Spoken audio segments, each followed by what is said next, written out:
শীতের মৌসুম যখন চলছে পিঠা পায়েস না খেলে তো একেবারেই চলে না। আর আজকে আমি শেয়ার করব হচ্ছে পায়েসের রেসিপিটা। তো এই জন্য হচ্ছে আমি প্রায় 3 কেজির মতো গরুর দুধ নিয়েছি। আপনারা চাইলে হচ্ছে কম বেশি করে নিতে পারেন, যে যতটুকু পরিমাণে আর কি রান্না করবেন ততটুকুই নেবেন। আর এখন হচ্ছে আমি গরুর দুধটাকে ভালো করে জাল করে নিব, গাঢ়া গাঢ়া করে। আমার গরুর দুধটা প্রায় আমি ভালো করে জাল করে নিয়েছি, এই যে ফেনা এসে পড়েছে। এ পর্যায়ে হচ্ছে আমি অ্যাড করব হচ্ছে চিনি গুঁড়া চালটা। আর এখানে প্রায় 1 চেয়ে একটু কম ছিল চিনি গুঁড়া চালটা। যদি কেউ পায়েসটা একটু পাতলা খেতে চান তাহলে হচ্ছে চালের পরিমাণটা একটু কমিয়ে দিলেই হয়ে যাবে। আর এখন হচ্ছে আমি পোলাও চালটা ধুয়ে রেখেছিলাম, সেটাই দিয়ে দিলাম দুধের মধ্যে দিয়ে এখন অনবরতভাবে আমি নাড়তে থাকবো। কোনোভাবেই কিন্তু নাড়া বন্ধ করা যাবে না, ননস্টপভাবে নাড়তেই হবে। কারণ নাড়াচাড়া যদি বন্ধ করেন তাহলে কিন্তু নিচে আবার লেগে যাবে, দলা পাকিয়ে যাবে। তারপর এখানে আমি দিয়ে দিলাম হচ্ছে স্বাদ মতো লবণ। আর লবণটা অবশ্যই দিবেন, তাহলে চিনির যে ব্যালেন্সটা সেটা হচ্ছে পারফেক্ট হবে। তারপর এখানে আমি দিয়ে দিব হচ্ছে কিছু কিশমিশ।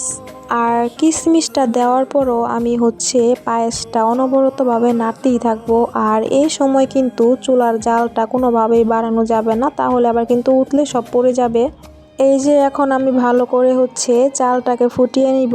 আর চিনিটা কিন্তু এখন কেউ ভুলেও দিবেন না, তাহলে কিন্তু চালটা আর ফুটবে না।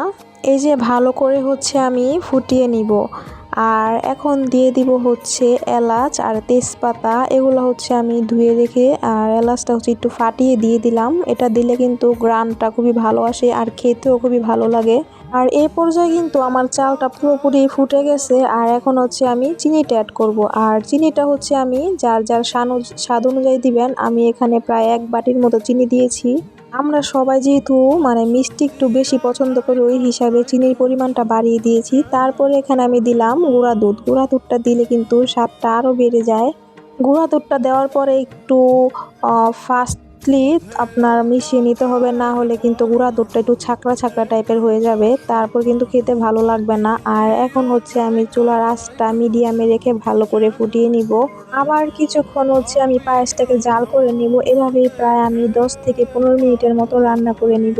আর আমার রান্নাটা কিন্তু কমপ্লিট। দেখুন খুবই পারফেক্ট একটা পায়েস হয়েছে। ঘনত্ব বলেন, তারপরে চালের ফোটার ব্যালেন্সটা বলেন, সব দিক দিয়েই পারফেক্ট ছিল। আর আমরা যেহেতু মিষ্টিটা একটু বেশি পছন্দ করি, ওই হিসাবে মিষ্টিটাও আমাদের কাছে পারফেক্ট লেগেছে। আর কেউ যদি চান এভাবে বানিয়ে খেতে পারেন, খুবই ভালো লাগবে খেতে আশা করি। যেহেতু শীত মৌসুম চলছে, ওই হিসাবে কিন্তু শীতের সকালে আপনি মুড়ি চিড়া দিয়ে পায়েসটা খেতে পারেন। তো আজকের রেসিপিটা ছিল এই পর্যন্তই। সবাই অবশ্যই লাইক কমেন্ট এবং শেয়ার করবেন। টাটা।